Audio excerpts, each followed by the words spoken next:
Coming to a staircase, Stanley walked upstairs to his boss's office.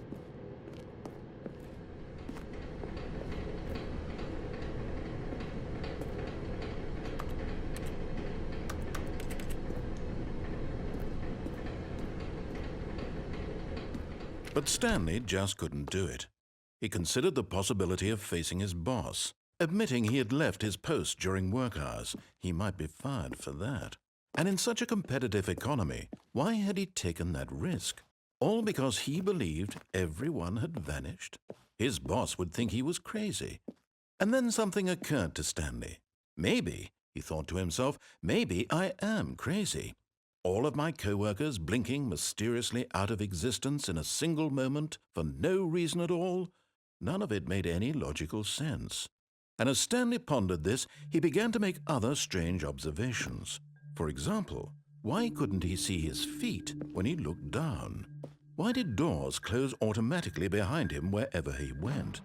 And for that matter, these rooms were starting to look pretty familiar. Were they simply repeating? No, Stanley said to himself, this is all too strange. This can't be real. And at last, he came to the conclusion that had been on the tip of his tongue. He just hadn't found the words for it. "I'm dreaming!" he yelled. "This is all a dream." Oh, what a relief Stanley felt to have finally found an answer, an explanation. His co-workers weren't actually gone. He wasn't going to lose his job. He wasn't crazy after all. And he thought to himself, I suppose I'll wake up soon. I'll have to go back to my boring real-life job pushing buttons. I may as well enjoy this while I'm still lucid. So he imagined himself flying and began to gently float above the ground. Then he imagined himself soaring through space on a magical starfield, and it too appeared. It was so much fun, and Stanley marveled that he had still not woken up.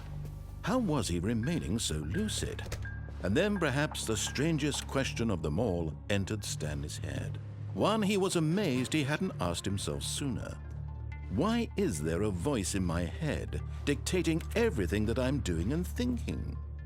Now the voice was describing itself being considered by Stanley, who found it particularly strange. I'm dreaming about a voice describing me, thinking about how it's describing my thoughts, he thought. And while he thought it all very odd and wondered if this voice spoke to all people in their dreams, the truth was that, of course, this was not a dream. How could it be? Was Stanley simply deceiving himself, believing that if he's asleep, he doesn't have to take responsibility for himself? Stanley is as awake right now as he's ever been in his life. Now, hearing the voice speak these words was quite a shock to Stanley. After all, he knew for certain, beyond a doubt, that this was in fact a dream. Did the voice not see him float and make the magical stars just a moment ago? How else would the voice explain all that? This voice was a part of himself too. Surely, if he could just... He would prove it. He would prove that he was in control, that this was a dream. So he closed his eyes gently, and he invited himself to wake up. He felt the cool weight of the blanket on his skin, the press of the mattress on his back, the fresh air of a world outside this one. Let me wake up, he thought to himself. I'm through with this dream. I wish it to be over. Let me go back to my job. Let me continue pushing the buttons. Please, it's all I want. I want my apartment and my wife and my job. All I want is my life exactly the way it's always been. My life is normal. I am normal. Everything will be fine. I am okay.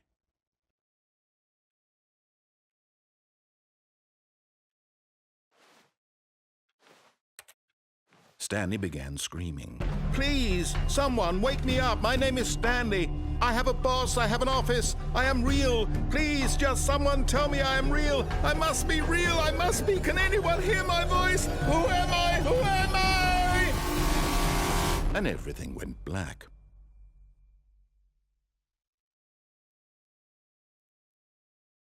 This is the story of a woman named Mariella.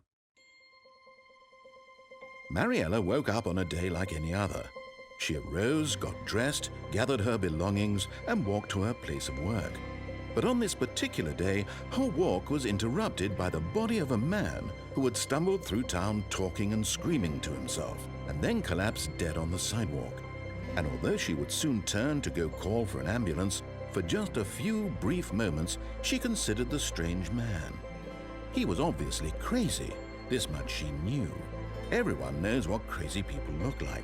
And in that moment, she thought to herself how lucky she was to be normal. I am sane. I am in control of my mind. I know what is real and what isn't. It was comforting to think this, and in a certain way, seeing this man made her feel better. But then she remembered the meeting she had scheduled for that day, the very important people whose impressions of her would affect her career, and by extension, the rest of her life. She had no time for this, so it was only a moment that she stood there, staring down at the body. And then she turned and ran.